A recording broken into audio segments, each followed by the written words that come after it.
bišķi saimē mēs pildinājām 15 minūtus. Un pēc tam pavasarī, marta beigās, aprīļa sākumā, mēs nopildinājām vēl vienu reizi šo konkrētā preparātu 15 ml uz saimē. Un šādi mēs turpinājām arī nākamo gada sezonās.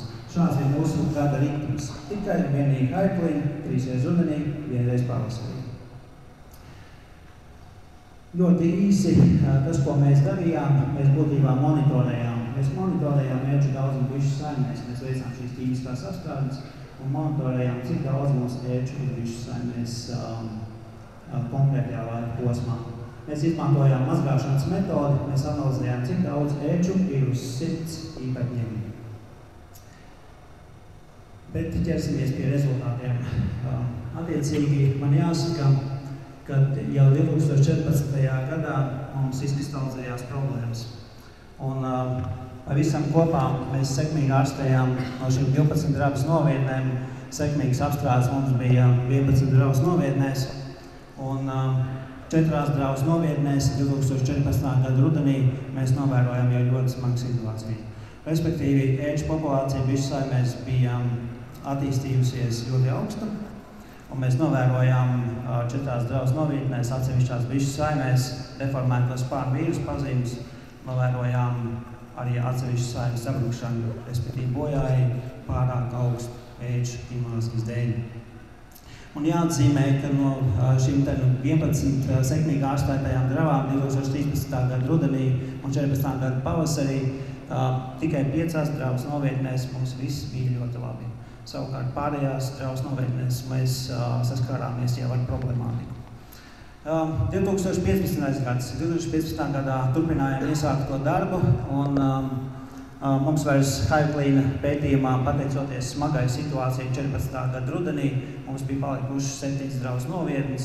Man jāsaka, arī nākamā gada, tad attiecīgi rudenī, 3 drabas novietnēs mēs novērojām sarežģītu situāciju. Ēču populācija bija vērojama augstā līmenī, un mēs novērojām atsevišķās saimēs atkal deformēto spārnu vīrusu pazīmes. Man jāatzīmē, pie deformēto spārnu vīrusu pazīmēm jau parādās bišķu saimēm tiešām redzami vizuāli defekti un bojājumi. Nevienmēr bišķu saimes iet bojā, bet viennozīmīgi ir ietekme uz ziemošanu un uz bišķu saimes spēku. Un jāatzīmē, ka pagājušā gada rudenī vienā konkrētā drabā mēs arī novērojam bišķu saimu bojājumu. Lūk, pētījuma griezumā faktiski, kas sākās 2013. gada rudenī, beidzās 2015. gada vēlā rudenī, mums tikai no šīm 12 drabas novietnēm 2 drabas novietnes sekmīgi izdevās saturēt kvalitatīvā stāvoklī, kur ēču daudzums bija zemā līmenī. Savukārt visās pārējās drabas novietnēs mēs novērojam problemātiku. Tad lūk, tā nav priecīga ziņa visiem biškopiem, kas lieto tikai un vienīgi paļaujās uz haiklīnu. Un šeit ir vēl viens grafiks, kur es gribu atspoguļot, kas diezgan precīzi parāda šo problemātiku. Kā es minēju, mēs veicām monitoringu, monitorējām šo ēču daudzumu bišķu saimēs 4 reizes gadā, pavasarī, vasaras vidū, septembrā pašā sākumā un oktobra pašās beigās pēc apstrādēm. Un šeit ir grafiks pēc apstrādēm. Un jāatzīst, ka kritiskais slieksnis pēc apstrādēm ir 0,5 ēču uz 100 bitēm. Un ja mēs paskatāmies, mēs būtībā 2 gadu griezumā pilnībā varējām izsekot 7 bišķu saimēm. Faktiski lielākajā daļā no šīm drabas novietnēm pēc apstrādēm vēl joprojām bišķu saimēs bija būtisks daudzums ēču pēc šīm apstrādēm un attiecīgi bija pārsniegti šie kritiskie sliekšņi. Tad, respektīvi, haiklīns šī 3-reizējā rudens apstrāde savu darbu nebija pilnībā kvalitatīvi paveikusi. Šī efektivitāte nebija tik augsta, cik mēs varētu cerēt un sagaidīt. Bet ko par secinājumiem? Tad, respektīvi, pirmais, ko es kopienai gribu pateikt un visiem biškopiem, kas strādā tikai un vienīgi ar haiklīnu. Respektīvi, paļauties vienīgi uz 3-reizēju rudens apstrādi ar haiklīnu un 1-reizēju pavasara apstrādi nevar. Respektīvi, tas, ko mēs novērojam, kad attiecīgi tikai strādājot ar haiklīnu 3 reizes rudenī, 1 reizi pavasarī, mēs novērojam problemātiku un attiecīgi kopienā. Mēs zinām, ka ir biškopi, kas ir teikuši, ka arī Hive-Clean ir lietojuši un bišu saimnes ir cietuši no varas. Tā ir taisnība. Strādāt tikai 3 reizes rudenī ar Hive-Clean, 1 reizi pavasarī nevar. Bet ko es gribu teikt, kas ir ļoti būtiski, attiecīgi konkrētajā lauka pētījumā mēs nepasakam, ka preparāts ir slikts. Problēma ir, kā mēs viņu lietojam. Un attiecīgi šis preparāts ir viennozīmīgi apstākļi atkarīgs. Šī efektivitāte ir atkarīga no apstākļiem. Ir svarīgi, kāda ir temperatūra, vai ir bišu saimē, vai nav pērļi apstrādes laikā un tā tālāk. Respektīvi, šis preparāts arī ir apstākļi atkarīgs. Un nevar viņu droši lietot, neko nezinot par bišu saimi. Un tad man jāsaka, ka faktiski tas, ko mēs darām nepareizi kopienā, mēs nepareizi metodiski lietojam šo konkrēto preparātu. Un es atgādināšu visiem klātsošajiem, kas ir rakstīts šī ražotāja, Hive-Clean ražotāja instrukcijā. Tur ir teikts, ka Hive-Cleanu pilina 3 reizes rudenī, 1 reizi vēlu rudenī, tas ir novembrī, decembrī, un vēl 2 līdz 3 reizes pavasarī. Tas ir tas, ko viņi rekomendē, ko ražotājs rekomendē. Vienlaicīgi jāatzīst, ja mēs šādi kopienā rīkojamies, tad šīs apstrādes ir ļoti dārgas. Vēl viens būtisks secinājums no šī konkrētā pētījuma, kas ir ļoti svarīgi, lai gada griezumā mēs bišu saimēs noturētu zemu šo ēģu invāzijas līmeni. Tas, ko mēs pētījumā novērojām, kad attiecīgi gadījumos, ja ēģu daudzums ir rudenī attīstījies ļoti augstā līmenī, ir ļoti augsts šī ēģu populācija, tad pēc tam ar ķīmiskajām apstrādēm ir ļoti grūti dabūt zemē šo ēģu daudzumu. Un šeit ir ļoti vienkārši piemērs. Neviens ķīmiskais preparāts nav ar 100% efektivitāti. Jo vairāk un jo mums ir augstāka ēģu populācija rudenī, jo mums ir grūtāk ar ķīmiskajām metodēm nosist šo ēģu populāciju daudzumu bišu saimēs. Tad lūk, ir svarīgi, ka mēs gada griezumā noturam zemu šo ēģu populācijas līmeni bišu saimēs visu gada griezumā. Nu tad dažas rekomendācijas biškopiem, un pirmais, ko es gribu teikt, kad mēs nevaram paļauties tikai un vienīgi uz rudens ķīmiskajām apstrādēm. Mums ēģu ierobežošana tomēr ir jāskatā komplicētāk, un attiecīgi mums ir jādomā vēl papildus metodas, kuras mēs lietojam kā ķīmiskās metodas rudenī, plus vēl ir jākombinē un jādomā un jālieto vēl papildus metodas attiecīgi arī turpmāk gada griezumā. Tad, lūk, man šeit ir daži piemēri un dažas rekomendācijas. Tad, lūk, ja biškops paliek pie Hive-Clean un lieto tikai un vienīgi Hive-Clean, tad, ja jūs to darat, tad noteikti daudz biežāk to dariet. Un vajadzētu šeit palikt pie tā, ko saka ražotājs. Hive-Clean 3 reizes septembrī, 1 reizi novembrī vai decembra sākums un 2 līdz 3 reizes aprīlī. Tātad šī metodika, ka mēs lietojām tikai Hive-Clean 3 reizes rudenī, 1 reizi pavasarī, tas ir gada griezumā stipri pa maz. Otrs variants, ko es varētu jums ieteikt, tad attiecīgi, ja mēs paliekam pie Hive-Clean un lietojam Hive-Clean 3 reizes septembrī un 1 reizi novembrī vai decembrī, un attiecīgi vēl būtu labi kombinēt ar tranukāri maijā, jūnijā. Un visbeidzot, man jāatzīst, ka, kā es iepriekš jau minēju, Hive-Clean lietošana patiesībā ir dārga apstrāde. Biškopības kopiena ir pieradusi, ka biedrība dala šo preparātu, bet biedrības mērķis vienmēr ir bijis tikai iepazīstināt kopienu ar šo preparātu, un, protams, mēs to mūžīgi nedalīsim šo preparātu. Tad katram pašam jāizvēlās, vai pie šī preparāta paliek. Bet es domāju, ka ļoti jūs nedarat lietu procesu, tad šis process tiešām ir efektīvs un tas dod vēlamo rezultātu. Nu, tad, respektīvi, tie, kas šo metodu nelieto, mans aicinājums ir viņai pievērsties. It īpaši mazo gravu īpašniekiem, šī nav absolūti nekāda problēma šo metodu pielietot. Jā, viņa ir prasa darbu, ir darbietilpīga, bet es neredzu iemeslu, kādēļ jūs to nelietot. Jāatzīst vēl no tādiem secinājumiem, kad tranu pēdu izgriešanu var lietot dažādas metodikas, un praksē mēs zinām, ka lietot dažādas metodikas, un jāatzīst, ka šeit jau laikam nebūs būtiski, kā jūs to darat. Svarīgi tiešām to darīt ir sistemātiski un mērķiecīgi. Atgādināšu šo konkrēto procesu, tranu pēdu izgriešanu veids laikposmā no māja sākuma līdz jūnija beigām. Un visbeidzot, šī ir lieliska metode visiem tie, kas nodarbojas ar bioloģisko biškopību. Kombinējiet iekšā šo metodu savās ēģu ierobežošanas, programmās. respektīvi ēģu ierobežošana komplekss process, ķīmiskā apstrāde rudenī un no māja līdz jūnija beigām trankārt.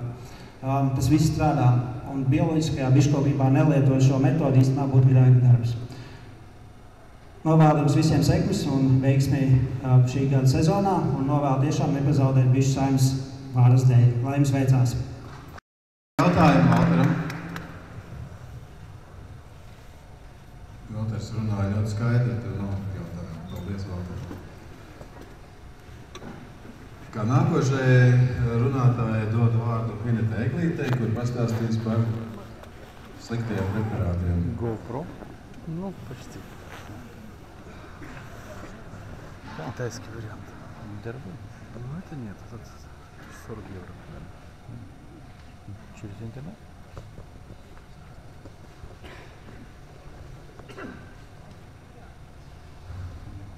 Память. Надо карточку точку. Кило 8, больше, я сейчас ставил 32. Это максимум. Насколько он тогда может писать? Я думаю, что долго. Там Viens organizatorisks jautājums ir atgriezusies reģistrācijas lapa. Man te ir vēl, ja kāds nav piereģistrējies, es tur pats liet rokas tūt aiznesīšu, kur nav tuvāk. Labi, es vadošu. Сейчас держат, ну, одна здесь ушла. Labdien visiem! Man tāda savā ziņā nepatīkama tēma, bet pirms tam es tomēr gribu izmantot izdevību, ka es esmu tikus pie mikrofona un iekomentēt par Valteru pētījumu. Jo biškopības biedrība jau cik gadus dala HiveClean, un man klausoties pētījumu radās tagad iespējas, ka HiveClean ir slikts preparāts. Es nezinu, kā jums bija. Es gribu teikt, ka tomēr daudz biškopi ar to HiveClean ir veiksmīgi strādājuši, un tiešām ir bites joprojām ir un ir dzīves.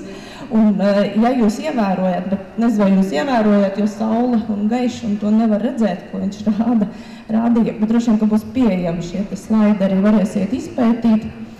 Kad Valters ļoti zemu šo varu līmeni ir pieņēmis kā kritisko šitos 0,5. Bet, ja jūs lasat varu bukletu par varām, ko biedrība vēl joprojām dala un kurš drīz izbeigsies un nebūs vairs pieejams, tad tur ir kā kritiskais minēts, ka rudenī vajag 5 ērces. Ja konstatē uz 100 bitēm, tad kaut kas ir jādara, noteikti. Bet, ja līdz, tad tomēr ir kaut kāds līmenis, ar kur bites tā kā spēj arī sadzīvot. Un arī Valters to pieminēja, ka nav jau tik traki. Ir jāskatās, kas notiek bišu saimē, kurā brīdī to preparātu lieto. Un, ja ir daudz peru, tad, protams, ka varas ir peros un rezultāti ir slikti, salīdzinoši slikti. Par manu tēmu. Nelegālo preparātu lietošanu biškopībā un sekas sākumā, kad konferences atklāja Armands, viņš jau par šo tēmu ieminējās. Diemžēl tiešām tā ir, ka pēdējo gadu, 1-2 gadu laikā šī tēma ir kļuvusi ļoti aktuāla par to, ko biškopi lieto un kādas tas atstāja sekas uz mūsu mīļo, jauko un visādi citu ļoti labo produktu medu.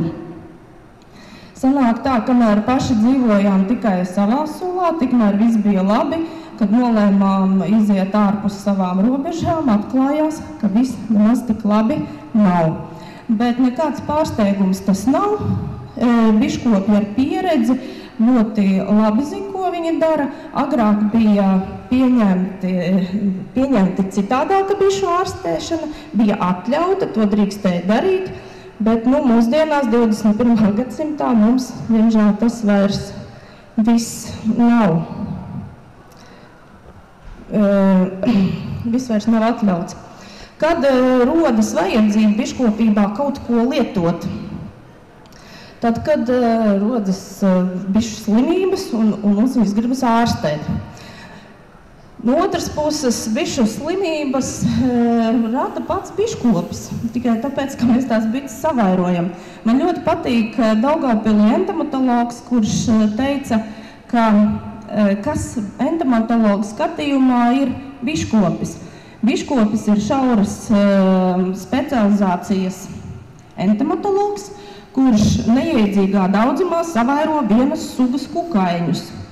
Un no tā arī visas tās problēmas rodas. Jo, protams, mūsu bites dzīvotu pa atsevišķiem koku dobumiem, nekādas slimības, tādas problēmas viņām nesagādāt. Bet mēs viņus sakoncentrējam, mēs audzējam ļoti daudz bišu, mēs gribam arī, lai viņi savāc medu ne tikai priekš sevis, bet arī priekš mums.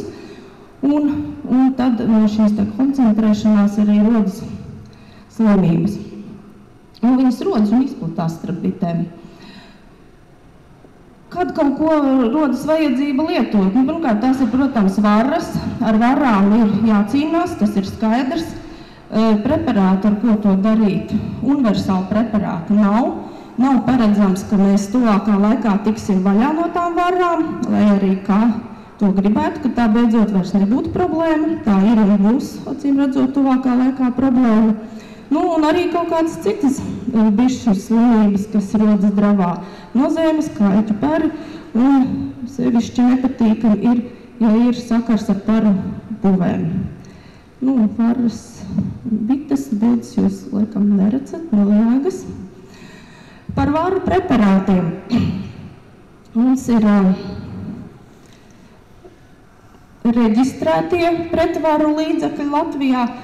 To ir arī rakstīts pēdējā žurnālā Biškops, kur tie ir 5 gabali reģistrēti oficiāli Pārtikas un veterinārā dienesta veterināro zāļu reģistrā.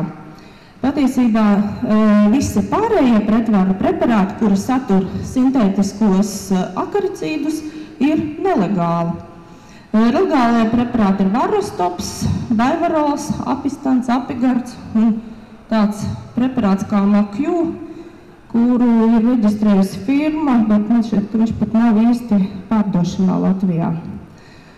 Šie ir reģistrētie. Latvijā ir noteikts, ka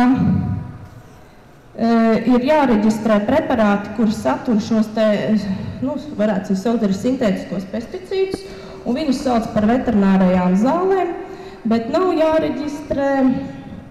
jāreģistrē citas vielas, ja tiek izmantota skābeņskābe vai arī kāds tā kā komplekts, kuru ietver skābeņskābe, skudraskābe, ēteriskās eļas un arī tādi komplekti, kas satur šīs te vielas. Tā kā Hive Cleans oficiāli šajā reģistrā nav atrodams, viņš ir preparāts un mēs lietojam varu ierobežošanai, bet viņš netiek uzskatīts kā veterinārās zāles. Tāpēc, ja tā ir reģistrā meklēt Hive Clean, tad viņa tur nav.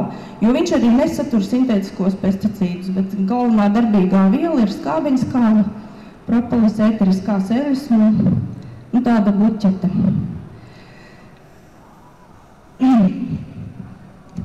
Kādi galvenie riski rodas, ja lieto šos te nereģistrētos preparātus? Nav norādīta bieži vien viela, ko tie satur. Pirmkārt, viņi ir nezināms arī izcelsmes, nav instrukcijas, viņi nav arī reģistrētā, tad arī ar papīriem. Viņi var būt arī viltoti. Viņi var saturēt vai šīs vielas pārāk daudz vai pārāk maz. Domāju, ka tiem, kas aktīvi pērk šos te sporta somās vestos preparātus dažreiz no nezināmām vietām, no Krievijas visbiežāk viņi nāk, ir arī pareizē gadījies iegrābties, kad vai no šis preparāti nestrādā, varu ir vienalga daudz, vai arī var ciest arī pat bites, jo šīs te vielas lielās koncentrācijās ir kaitīgas arī bitēm. Šeit ir redzēt atkal, laikam slikti, redz? Tad ir labi. Man ir piemērs izvilkts, kā ir preparāts. Viņam ir norādīta akaricīds līdzeklis, vai citiem vēl ir labāk rakstīts. Augsti efektīvs pret varu ērcēm un vairāk nekā. Un jūs pat nezināt, vai jūs lietojat fluvolinātu, vai jūs lietojat flumetrīnu, vai tur varbūt ir kumafos, vai to vielu nav daudz. Un tā kā, piemēram, ja jūs lietojat preparāts un domājat, ka jūs 2 gadus lietosiet fluvolinātu, pēc tam mainīsiet, jūs neziniet, uz ko mainīt, jo nosaukums ir, bet darbīgā viela nav minēta. Tas uz iepakojuma nav norādīts. tā kā jūs neziniet, ko pat lietot. Konkrēti šis preparāts satur brompilātu, kas vispār ir aizliegts Eiropas Savienībā, un viņu vairs nelieto. Arī šie ir redzēti ar skaistiem iepakojumiem, dzelteniem un bitām virsū. Tādi ir, redzēt, ka tādi ir, bet arī, ja jūs kaut ko gribat vairāk zināt par to preparātu, tad informācijas parasti nav. Un tas ir ļoti slikti. Preparātu varu ierobežošanai legālās zāles jau bija viens skudrskābes, kābeļskābe, eteriskās aļas, Haivklīna, Binenvol, var arī vēl citus nosaukt, ir arī tas nav par varām. Principā visi pārējie preparāti ir nelegāli. Ja ar tiem varu preparātiem vēl kaut kādā galā varētu tikt, tad daudz sliktāk ir ar preparātiem, ko izmanto pēru puvju ārstēšanai. Konkrēti Amerikas pēru puvjas ārstēšanai. Jo nav nekādu reģistrētu līdzekļu, nav ne Latvijā, ne Eiropas Savienībā, jo vienīgie efektīvie līdzekļi satura, ir arī citi augu izcelsmes, bet tie ļoti reti sastopami. Bet viņi satura antibiotikas, un antibiotika lietošana ir ļoti, ļoti ierobežota, lai vispār neteikt, ka tā ir aizliegta. Jo, ja viņas tiek lietotas, viņas nenovēršam nonāk medū, un medus nedrīkst saturēt nekādas antibiotika atliekas. Kādreiz vēl viņi tika lietoti, un tad, kāpēc tad visu laiku darot vienu un to pašu, pēkšņi parādās, ka ir un visu laiku nebija, un ir laboratorijas metodas arī ir kļuvušas daudz jūtīgākas un spēj noteikt daudz mazāk šo vielu piemaisījumu. Un antibiotika atliekas medū nav pieļaujamas vispār. Par Amerikas pēru puvi mums arī biedrība ir izdevusi brošūru, var konsultēties, var meklēt dažādas risinājumus, kā ar Amerikas pēru puvi tikt galā, ja tā nelaime dravā ir parādījusies. Bet, ja negrib ražot medu, tad vēl tā, bet principā ražojošā bišu dravā antibiotika lietošana ir aizliegta pilnībā. Un atkal, ja tiek pie kaut kādiem preparātiem, protams, ir arī šie te piedāvāt augsti efektīvi un profilaktiski preparāti pret Amerikas pēru puvi. Un tur nav neviena vārda par to, kādas vielas viņi satur, un pat tad, ja jūs zināt, kādas visādas antibiotikas ir, tad tā viela vispār tur arī nav norādīta. Un tā jūs lietojat kaut kādu profilaktisku it kā līdzekli, varat sabojāt, sacūkāt īstenībā labu lietu, medu. Šeit ir arī kādreiz populārs, nezinu vai ir, bet droši vien kaut kur vēl pastāv, preparāts Oxivit minēts, Oxivit, kas vispār saistās ar tādu kā vitamīniem, ar kaut ko tādu, varbūt stiprinošu bitēm, bet īstenībā viņš satur tetraciklinu, kas ir antibiotikas, un medū viņas nedrīkst pēc tam nonākt. Pie citām bišu slimībām arī tas pats attiecas uz nozematozi un kaļķu periem. Nekādu reģistrētu preparātu nav, ir iespējami dažādi augu izvilkumi, ekstrakti, plaši vēl piedāvājumā viņi nav, bet ir arī, protams, atkal, ja ved pāri robežai sporta somās, tad atkal ir kaut kāds piedāvājums no šiem te nelegāliem preparātiem. Un tad ir tāds kādreiz ļoti slavens bija preparāts Nozemats, kurš satur metronidazolu, arī viņa paliekas nedrīkst būt medū. Viņš satur oksitetraciklīnu, kas ir antibiotikas, viņš arī nedrīkst nonākt medū. Taču, ja pavasarī tas tiek lietots, tad izvairīties no viņa šo te vielu nonākšanas medū pēc tam ir gandrīz neiespējami.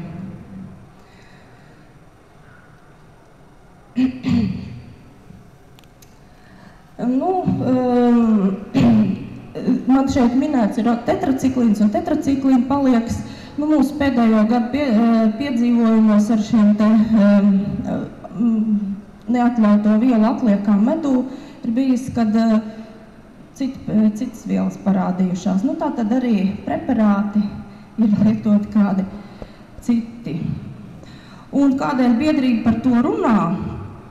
Vispār tādēļ, kad ja kāds to dara, ja tas tiek darīts apzināti vai neapzināti, un to arī noķer un uzķer, tad tā mūsu medus labā slava, diemžēl, tiek sabojāta. Tā tas ir, kuram tad gribās kaut ko tādu.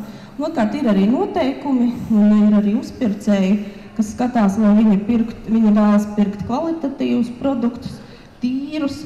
Un, ja es drīkst personīgi, es vispār aicinātu vairāk pievērsties tieši bioloģiskām metodēm, tam, ko Valters stāstīja, tranukāra, skābju lietošanu, Jānis stāstīja, jo tas ir veids, kā var mēģināt arī konkurēt vēl citur, jo slikta medus pasaulē visur pietiek.